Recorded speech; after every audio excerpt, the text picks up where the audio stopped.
you guys hear me? I can hear you. I can Yes. hear you just fine, Trevor. Okay, Ladies and beautiful. gentlemen, we have our first ever interview on Ben Passing the Target. Our first ever interview. I can't believe we got this, especially thanks to Ultraprenarian on the Discord. And, well, I'm going to send the cursor over to you. I finally got something working. Please introduce yourself, sir. All right, guys. My name is Trevor Toczydlowski. I am the Assistant General Manager for the West Michigan Ironmen. Glad to be on the show. Of course, absolutely. Thank you. And, of course, a little introduction for the two of us. I don't have a name tag on my screen, but I am, I guess my real name is Jesse Reed. I go by Target Toad on the Discord and for everything else. And I guess our second main guest, who just got his last name revealed, I can cover it up if you want, man. Ben, your turn. My name is Ben. I'm Ben the QB on the Discord, and ready to go and get this interview. Alrighty. So now, for those of you who do not do so, for our listeners, this gentleman right here, Mr. Trevor, is the brand new assistant general manager of the West Michigan Ironmen, a team in the AAL. And this actually is the first fun fact about the Ironmen. Just learned this today. This is their first time they've played in 2 years in the same league. So, Trevor, for I guess first question, what got you into indoor football in the first place? I'm from Grand Rapids originally, so the Rampage definitely went to a couple games, and even just the other day, I had never seen footage of what the Van Andel looked like when they played because Grand Rapids hosted Arena Bowl 15 when they beat the Nashville Cats, and getting to see an arena that I've seen full for hockey, full for indoor football is something unlike anything that I've ever seen before, and it really. That was super cool. So I've been into it for a while. It was obviously they were out in 08 or 09. So I was only, 12 or 13 when it finally went out of business in Grand Rapids. And so I was, at Michigan State studying sports journalism, needed an internship to be able to graduate. And I came across a post for the Ironmen on Instagram, applied, and they were originally going to send me to write for a blog site that covered the league they were in at the time, because they just didn't have a role for me. They were, it's still a small group now. It was even smaller then, and I ended up getting a call from Coach Smith, our general manager as well, and he said, "You know what? Why don't you come out to Muskegon for an interview?" And so I went out there and got the position. The first year, I did a lot of different things. Really, again, not really a set role, just kind of bouncing around. Last year, I mainly served as the team's broadcaster for all of our games on YouTube, and will continue to do that this year. But I am now, full time with the team as the assistant general manager and director of communications. So, arena football's been something that I've been into for a long time, but was never really anticipating it becoming a career. Because once the Rampage were gone, that was the only team that I had known about in the state of Michigan. Well, honestly, you have my dream job. I'm at that right. You have my dream job. I'll say that right now. Career-wise, I don't have any sports journalism major. I'm going for accountancy, which, for any of you listeners that have been sticking around for this arena fan, if you know who Adam Markowitz is, he's also an accountant from Florida, but he rooted for the wrong team. I'm Storm. He's Preds, so yeah. I guess, let's see. I'm trying to think of more personal stuff about you personally. Actually, that pretty much summed up everything I need for the personal stuff. We got your name. Actually, one thing I do want to say before we go any further, and don't take it the wrong way. I might edit it out. How do you pronounce your last name? Toczydlowski. Like I said, it's a lot easier to say than spell, but you see all a Z and a Y next to each other, and you go, that doesn't look like a word. That you can't pronounce that. And so, like I said, it's a lot easier to say than spell. But I've always been a guy that goes by nicknames because of that. Whether it's Big T, I was T-Rex when I played baseball. I'm the dude with the Iron Men. So when you get a unique last name like that, you become prone to nicknames, and so it's something I've really embraced. Oh, nice. Well then, I guess Big T. So your first question.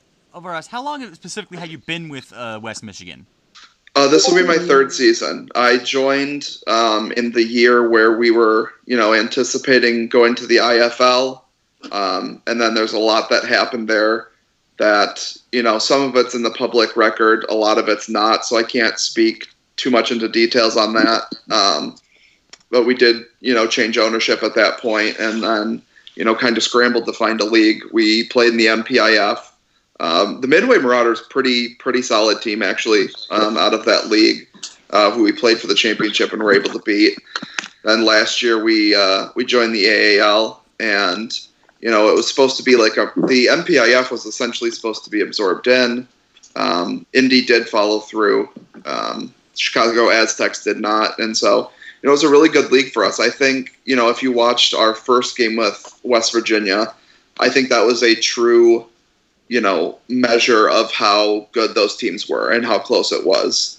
By the end of the season, injuries had come about, and playing in their building is tough. There's a lot of pomp and circumstance, which you can say whatever you want about that. But you can't argue the kind of talent that they had on that team. I believe 13 guys that played D1 football at the FBS level. And that's hard to compete with anywhere in indoor football, especially in the AAL. But, they took what they perceived to be a step up to the NAL. We're going to be in the second. And it's nice, being able to call a league home for a second season, and really to be able to, establish ourselves in a league and be, one of the faces of the league to, really push the league forward, which is our main goal. I have to say, when I heard about West Michigan jumping in from the MPIFL to AAL last year, I was like, wow, the Rough Riders are actually going to have competition this year. And they sure do. Like I said, with Ben's team, the Sharks, and Jersey. No offense to y'all, but Jersey ain't much.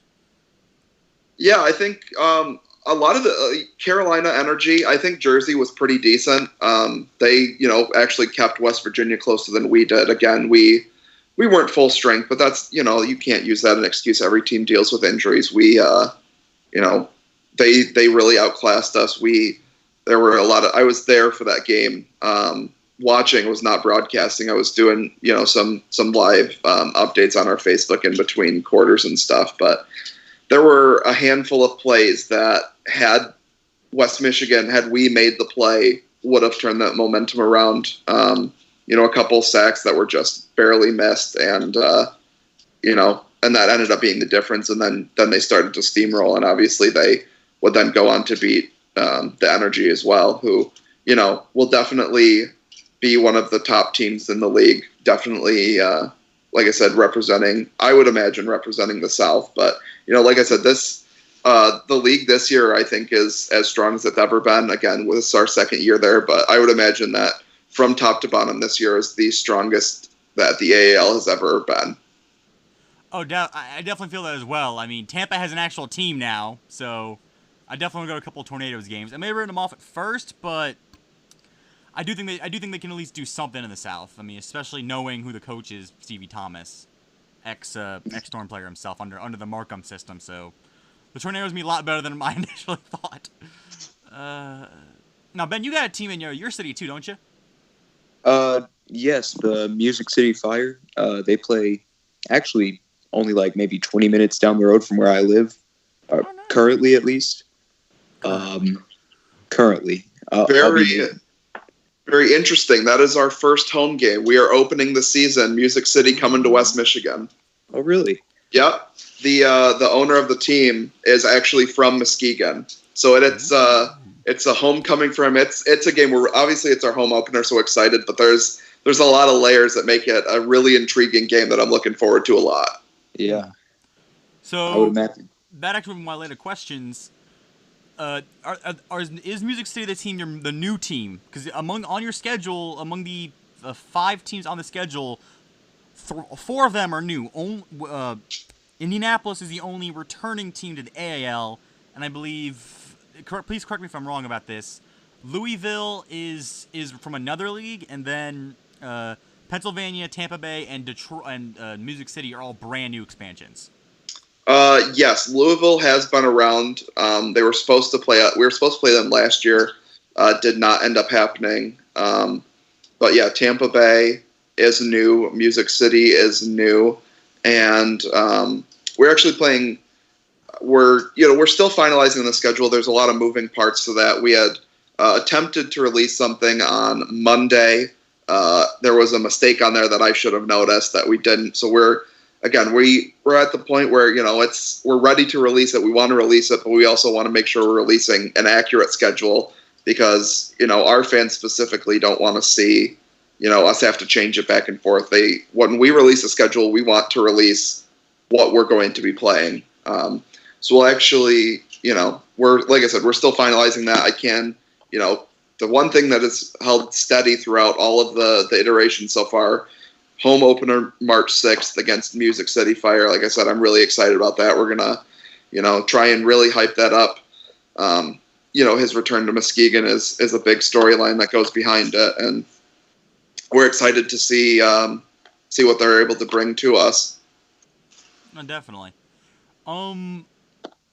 Actually, Ben and I will kind of pass some questions back and forth, and there's one he proposed to me, which, this is going to be a little unorganized. Two of us have never really done this before. Yeah. But one question I know Ben wanted to get out, I'll let you do it first if you remember the question, Ben. Okay, so what are the types of traits you look for in players? First and foremost, it's guys that want to be here. Yeah. Muskegon is a city, it's very hardworking. People who live here have a lot of pride about it, and so the players are an extension of the city. We need players that represent what Muskegon's about and understand and accept, and not just accept, but embrace what the city's about. So good people is above good players. All the talent in the world doesn't matter if you're not somebody that can represent the organization well, because kids look up to you. People in town look up to you. You do sponsor events. You got to have players that are able to represent your organization at all times. And so for us, the biggest thing we're looking for is good guys who then can also bring a high level of talent as well. Oh, absolutely. Oh, absolutely. I remember one thing I saw looking at your Facebook, and for the viewers at home, you're not going to be. I don't think. Okay, Ben, can you guys even see my face right now? Just kind of curious. I cannot see your face. Okay, so a little bit of explanation on that in the background. I'm recording this on using a thing called a Power Rec. It has a webcam. My webcam is the only one popping up. Because I don't know if I can get that. Anyways, as I was going about, because I saw this. Oh, wrong tab. I saw this a little bit ago, and you actually have a couple locals on your team. If I remember correctly, if I'm getting to the wrong thing, sorry. I remember you have a couple locals on who actually are rejoining the 2020 roster. If I remember correctly, Vanden Bosch is one of them. Your defense, a linebacker. He's a Muskegon native. Yep. Derek will be back. Another one of our big returners, Dakota Smith, who was an all AAL running back last year from Grand Haven. Will be back. Our all AAL offensive lineman, Jesse Somsel, who's from Rockford, which is a little bit north of Grand Rapids, so another West Michigan guy will be back. The one big guy that we're going to be missing this year is Carrington Thompson, who, we're extremely happy for him, is part of the Iowa Barnstormers this year. So it's kind of a bittersweet thing. You're sad to see him go, but that you're excited for the opportunity for him and his family to be able to, showcase himself to another fan base that will love him as much as we did. Oh, of course, definitely. I mean, again, I don't want to speak for you, but at least for myself, going from AAL to IFL would be a huge step up. And again, I know that's one of the things that got at the very least the old ownership group in some hot water with the CIF when they tried to jump from when again, at least from the minimal information I know, as a sort of an outside observer far away from it, when the Rattlers attempted to help in a way bring you and Bloomington into the IFL fold from the CIF fold. Yeah, it was like I said, a situation that was not handled well by really any of the parties, I don't think, but I think rather than, the way we look at it is that the AAL is where we're supposed to be. We are a team that can carry the flag for this brand. and really be someone that makes a difference and can, really represent the AAL well. The perception might, a lot of people have the perception that, the AAL is, not, there's a lot of people talk about everything. It's for us, specifically the Ironmen, as well as, the other teams in the league, to kind of dictate the narrative about that. You can't let other people determine what you are. You have to go out and make the name for yourself. The Ironmen, like I said, I think we could not be in a better position, because everyone goes, the AFL, it's top tier because it's been around the longest. There's two, if you're looking at the AFL and the AAL, one of those leagues is operating this year and the other one isn't. And traditional perception would tell you that, the AFL is where you need to be. But again, one of those is paying players this year and another one's not. So I think you can't let like I said, the perceived, increase in whatever metric you want to call it, it's a perception, because perception does not always match reality. So I could not be happier to be with the Ironmen in the AAL and really be able to, like I said, carry the flag for the AAL and represent us in a positive way. I mean, I have to say, other than that was awesome to say. And that is true. The AFL does not exist anymore. I mean, and the AAL still does. There are some pieces here and there from the AFL jumping over, and I guess one thing that's a little off topic to the AFL is how do you feel about guys not being able to jump from the AFL to the IFL? I mean, I guess, I think if that was in their contract, I guess I don't know I can't really speak to what their contract situation is. The AFL technically is not done. I would say they're going through the same kind of bankruptcy stuff they went through before. All of the teams are technically still, I have not heard anything about any of the teams specifically folding. So I guess it's kind of a waiting game that they're playing, and you don't want to give up your guys if by some chance things turn around and you're able to get a rebirth for a third time. So I think I think it's on a team by team basis. Probably I understand why they want to keep their guys, but the guys that are able to move on, I think that's good for them too, to be able to get back out on the field. I guess it does make sense. Although in the same respect, trying to think of something again. Going on to other leagues here. I know there's some nor focusing on the AAL, but I know that at least Dolezal from Philly, he moved on to the Frisco Fighters, and at least there's someone on the inside, even more directly on the inside. Is there anything you can see to that sort of like working out? I guess. I'm not sure. Like I said, I don't have a ton of insight into what's going on with the AFL. I mean, speaking of Grand Rapids legends, Clint Dolezal brought the Rampage their only title. So he's he's a bit of a cult hero around Grand Rapids. So it's always nice to hear him doing well. And obviously he's coached high. He played at the highest level of his career, winning a championship, and has coached successful teams all throughout his tenure in the indoor game. So I have no doubt that he can be successful wherever he goes. Like I said, it'll be interesting to see how it all shakes out, because the 08 bankruptcy made it seem like it was done and dead and gone. And although it was never the same after that, they did manage to somehow squeeze 10 more years out of that league. So, and I know a lot of that was due to what they had built with the AF2 and building a solid, essentially, minor league system where a lot of those teams were able to step in and fill in. But like I said, I think you kind of have to play the waiting game, because until the teams announce that they're folding and ceasing operations, there's always that, in the back of your head, you have to wonder if something is able to come through for them. Huh. I guess that does kind of make sense. I agree. I mean, I guess someone who jumped in, I'm more appreciative. I have little to no nostalgia for the original league outside of the video game, which I can actually have in my room right now. I can show the picture of that, but that's the only real nostalgia I have for the old AFL. But again, I grew up during the 2.0 era. I was a big Storm fan doing the 2.0 for Ben.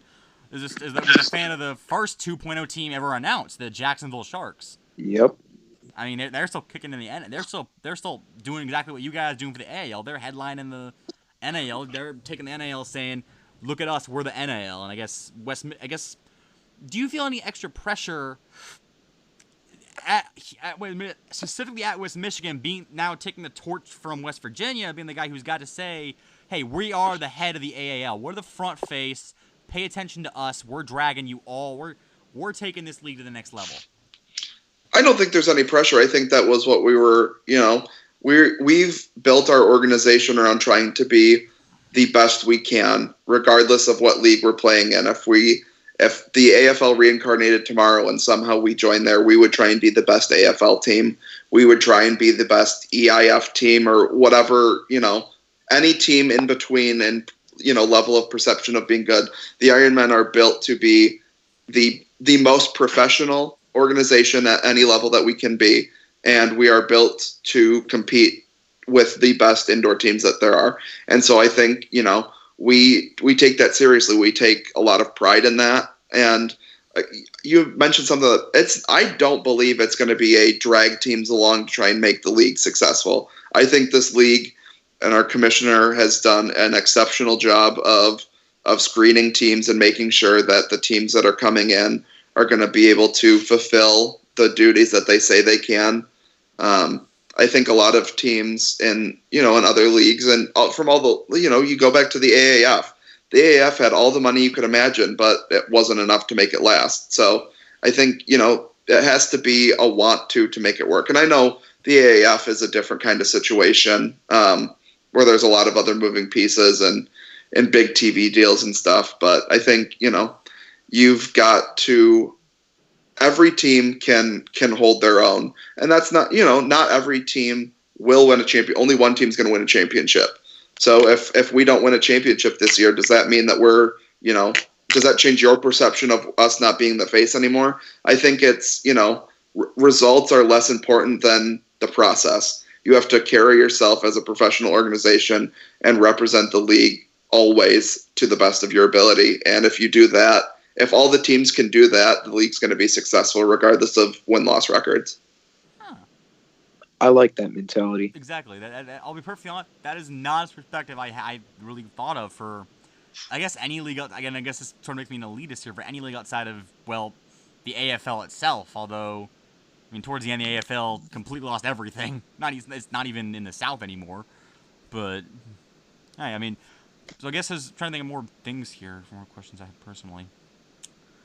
I will say one thing. I don't doubt that the AAL could be better than the NAL this year. I actually think that could happen.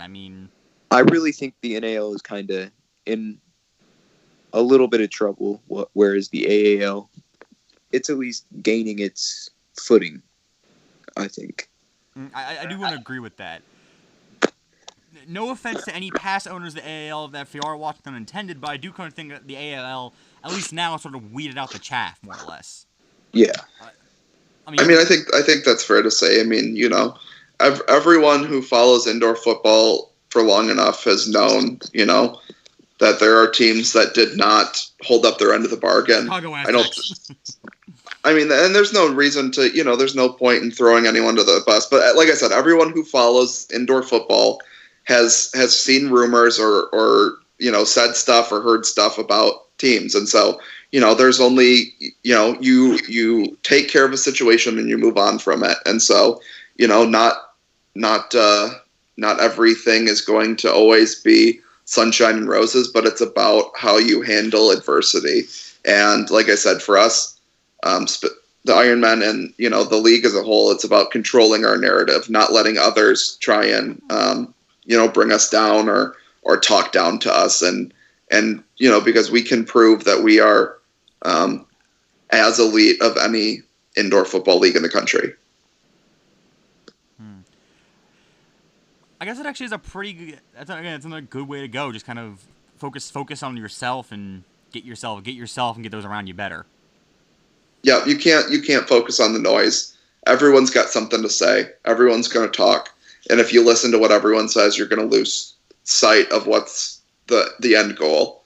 And and I don't make an end goal as like, oh, when we get here, we've completed our journey, we've, gone as far as we need to go. But, the end goal of, every year, being more competitive, being more professional, being a league of good teams and filled with good people that really represent the game to the best it can be, and continue to push the indoor game forward. Or you're getting to a point where a lot of people thought the breaking point was '08 when the league went bankrupt, and that they could never really come back from that. And while it didn't come back to that same level, there's been, the TV deals have still been there. There is national interest in indoor football, and specifically a lot of big money people that have interest in indoor football. So I think, you just got to keep pushing the game forward. You got to make it more accessible and change the perception as a whole. It's not the NFL, but it doesn't need to be the NFL, because indoor football is like Canadian football. Canadian football is not a step down from the NFL in term, you can say, oh, they pay less, they do this different, but Canadian football is unique. It has its own set of rules. It has, a unique field and a unique demographic of people that you're targeting, and indoor football is going to do the same way. So I think you have to you can't compare, it's not apples to apples. It's football, but it's, indoor football versus the NFL versus Canadian football is all very different. And so if you're trying to say, well, why can't, the indoor football game be what the NFL is? It's because it shouldn't try to be, because every league that tries to be the NFL has failed. I mean, yep. USFL, there's the USFL, WFL, Original XFL, AAF. There's going to be the new NFL. I mean, only one that's going to come close to succeeding is the American Football League, and that was the fourth American Football League, the one we got in the 60s. Yeah, I think the USFL, from what I've read and heard, was fairly successful for a couple years, but nothing non-sticking. Right. And so again, because everyone wanted to be the NFL, or even some other things that said, hey, we want to be a feeder system for the NFL. Like you don't have to latch on to the NFL. You have to find a way to distinguish yourself from the NFL while still appealing to people that enjoy your particular sport. Which is why I think the XFL this time will go better than it did before. I think they're trying to be unique and try and push boundaries, but not in a gimmicky way anymore. Mm-hmm. Like with the original XFL, when their gimmick was, look at the girls, look at the last names. The only one that ever worked out was He Hate Me. Mm-hmm. Yeah. Oh, and Tommy Maddox. Tommy Maddox was the MVP of the XFL and went on to play in a Super Bowl. So, well, I mean, you played 2 snaps in the Super Bowl, but that is still kind of impressive. Rod Smart did too. Rod Smart just got a touchdown in the Super Bowl too for that Carolina New England one. Sorry for that pinging. That is the Discord. That is my Discord. No worries. Yeah. Well, I mean for people listening to the video and the podcast version later on. Right. On my end, not yours. Right. I'm trying to think for this. Put my microphone back a little bit, just because I'm probably something I'm shouting to you. But I guess more things for the indoor game. I guess more things for the indoor game would be that. What? I gotta cut this out. I'm just kind of speechless. Oh, I did not prepare for this. Well, I guess more thing. Okay. Ben, you got any thoughts? I mean, it's going to be similar to the one I asked earlier. It's kind of a extension of that, but here goes.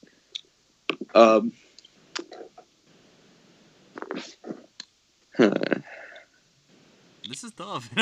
Yeah. You can tell we're new at this. But I guess another question relating to sort of the roster. What are your goals for the roster this year? Like, if you could set any individual goals for your players this year. Like I said, we're having our second tryout here the 25th of January. So we are just trying to, make sure that like I said, we're trying to fill out we have a lot of returning guys.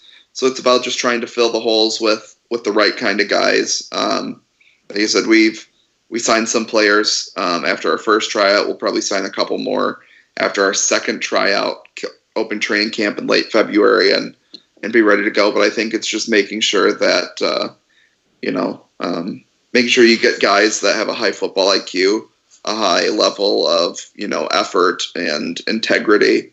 So I don't think there's any, not any one person or prototype of player we're really looking for. I think it's just about finding the right fit, because like I said, it's not always about the most talent or the most this or that. It's about finding the guy who is supposed to be an Ironman player, like who's going to, do all the things that you need them to do on and off the field. That's going to be committed to themselves, making themselves better, committed to their team.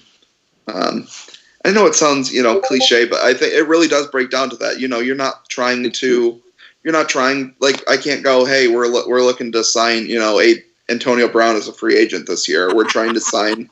Well, first of all, do not come anywhere. Keep it. He's got plenty of problems of his own. He can stay in South Florida and take care of that. But it's a different thing. You're not looking for specific guys so much as you're looking for guys that fit what you're trying to do. And I think Coach Smith does an excellent job of coaching the offense. He's a really bright, football mind that, like I said, really understands the game and is very innovative and is, able to, make things happen in those confined areas and make it so that it's not stale. And so finding guys that can follow and execute his vision, I think, are the biggest thing we're looking for. So I'm excited. I'm excited to, get close to rounding out the roster. Obviously, we'll have these guys for a month or so, and we won't have a ton of cuts coming during training camp. But like I said, just making sure we round out the roster with the right guys and, put ourselves in a position to win a game regardless of any scenario that could come towards us. Just being a team full of guys that can fill multiple roles and, help the team in a lot of different ways. Well, I guess it sort of fits like you. So I guess West Michigan, to sort of sum it up there, they look. So if you're watching this and you're from the Michigan area, that Michigan, they're looking for team players. They're not looking for big name stars. Looking for team players. They can fucking fill a hole, come in, come out, plug it in, plug it out, kind of bounce around, do what they need you to do at the time. Yeah, sounds absolutely. perfect for their name. Yeah, like I said, you think Ironman, you think, I don't want to use, I want to use grit, but that is like way too cliche. But you want guys that are, hardworking and understand, like, again, a cliche, like lunch pail type players. But, it really is. It's guys that are going to come and show up at the arena every day with the goal to make themselves better than they were yesterday. And, like I said, whether that's on the field, off the field, in their personal life, just guys that are willing to do what's asked of them and will do what it takes to reach those, goals that they have for themselves and goals that are set for us by the organization. Definitely. That's sort of one thing again, you do look for those kind of those glue pieces, I guess. Yeah, absolutely. Like I said, when you have, again, there's a lot of returning guys that are going to come back every year. You're not going to have a huge amount of turnover. So just trying to plug any holes that get opened up with, guys that can make a difference for you in a lot of different ways. So I guess I guess the next point can go on. I guess it kind of feels like what an Iron Man itself is, like the guy with the big sledgehammer and your logo is slamming down the anvil. That's what it's slamming on the anvil. Mm-hmm. Huh. Yeah, that's it's a mentality for sure. I think that's the biggest thing. Not just physical talent, but mental toughness.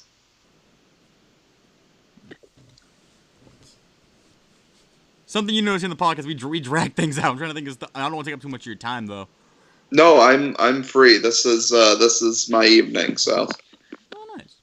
happy to join you guys and provide a little insight. Hopefully, we get it gets a good reaction for you guys. Oh, absolutely. And this has been a great sort of learning experience for myself and Ben personally. Yeah. I'm trying to think. I gotta have more coming up. I guarantee you, as soon as we end the call, I'm going to come up with a great question. Most likely. That Get that like laughing. like clockwork for sure. Like I've been there, done that. Like once you have the pressure off of you, the clarity just comes back, and you're like full of questions. And once the season gets started, we can always revisit this, come back, and Oh, absolutely. update. So, like I said, anything that we don't get to cover here today could probably work to cover later on. Oh, absolutely. I guess I'm gonna circle back around to something we had earlier. I guess something you brought AAL when that team improvements kind of go on about the league, and I guess I'll talk about your biggest rival here, Indianapolis. With the Enforcers, I noticed that this seems to be the first time to really prepare for the year. Yeah, this is like I said. You never go into a season anticipating playing a team 4 times. The Coach Carter is one of the guys that I really admire and look up to. He is a guy that really personifies what it means to be invested in something. They were always prompt, ready to go. They fought hard, and again, people look at the scoreboard and they go, "That's not a competitive game. That's not this or that or whatever." But they could have just by the time the 4th game came around, our playoff game, they had lost to us 3 times. They could have gone, we're not. Why are we going to drive up there? But Coach Carter has those guys truly believing that each game they can be competitive. I think this year they're moving into an arena, which I think that there's a lot of good football talent in Indiana. Indianapolis is not that far away from a lot of areas where you have football talent that's not going to the NFL that might still want to have an opportunity that you can fill out a roster of really talented guys. And so I think they're going to be a much improved team this year. It'll be weird. We go to them earlier on, and based on what we have right now, and we'll play them at home later in the season. But it's weird seeing them. It felt like every other week we were playing them last year. So I think, like I said, I think they're going to be really good, really improved. Like I said, I'm looking forward to building some new rivalries with those teams in Pennsylvania, with Louisville, with the Music City Fire. Especially, I would not be surprised if you look back at some point and go, the Iron Man's rival is Music City because of the history between his relationship to Muskegon, and I know for sure they're going to come in fired up. It's a Friday night game, so we're expecting it to be loud and get a lot of people fired up. It's our first game this year is actually 5 years to the day of the Iron Men's first ever game. So to kick off our 5th anniversary season on the 5-year anniversary is going to be really special. I'm very excited for that game. So I think, like I said, by the time you look at the end of the season, you're going to see a league that is top tier in indoor football. I mean, I agree.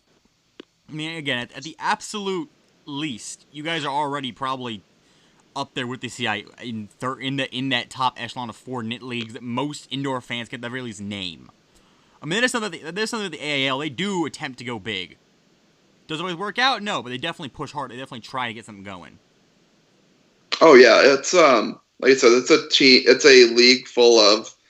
This year, I got to represent our team at the owners' meetings in North Carolina, and it was a group of guys that I could see all had the same kind of belief that we have, that really think that the AAL can and will be the premier indoor football league and are willing to take the steps to make that happen. And again, it's already, people could say whatever they want. I think it's already up there with what you consider the top tier leagues. And I think it's only going to get better as you're getting, teams that are able to return for multiple seasons like we were this year. Like the Carolina Energy, a couple other of the Carolina teams were able to have been there for several years. And so once you're able to build that level of consistency throughout the league where, year in, year out, you're going to have the same teams to play, you can build on those rivalries. You can build storylines around that. And I think, that's the really exciting thing that's going to happen in the next several years is going to be, the way that, the league is full of storylines that are intriguing to people that enjoy indoor football. That, when schedules come out and it's going to be something that indoor football fans as a whole take notice of. They're going to say, oh, when is West Michigan playing Music City? Because they know that's a big game. Or when is West Michigan playing Tampa Bay or Carolina? They're going to know, hey, that's a big game in indoor football. That's something that, if I'm a fan of indoor football as a whole, that's something that I can't afford to miss. Mm-hmm. I mean, the AAL, it does look to be a better league than last year. For one thing, it's just, at least from what I see from the Western Ironman website, it's one table, 10 teams. You got, of course, you guys, Indianapolis, the Copperheads. They're one of the new Pennsylvania. Music City, York Union, Energy, Predators, Cowboys, Tornadoes, and the South Florida Thunder. I'm looking forward to seeing again, being from the Tampa area myself, growing up on the Storm, even seeing a Tampa Bay Tigers game once in the EIF, I definitely looking forward to seeing what the Tornadoes can do in this new year when they start up against, I believe, I want to say, I know I have that video. I know I got that video saved. I think it's Pittsburgh actually. The Defender. Are they still in the AAL, the Berg Defenders? No. The Copperheads are the team in the league from Pittsburgh right now, and then what we have listed as the York Union are the Pennsylvania Union are in York, Pennsylvania on the other side. But no, I've had several conversations personally with the owner for Tampa Bay, and he always speaks to me about how much he knows that he gets one chance to really make an impact because people were blessed with the Storm for nearly 20 years. To beat, mind you, as someone who, personal story, attempted to actually bring arena football, an AAL team to Tampa. This is not an easy market to get into. No, I think it's tough to get into, and the fans are going to be critical. They know they're indoor football. I'm going to definitely, and especially coming around the Vipers' heels too. I'm definitely going to the Tornadoes games. I just got to find a way to get season tickets for them.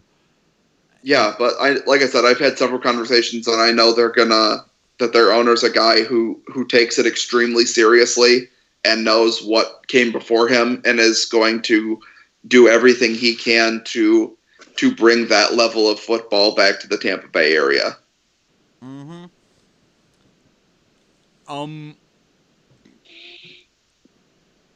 Well, I appreciate you Tampa fans are spoiled.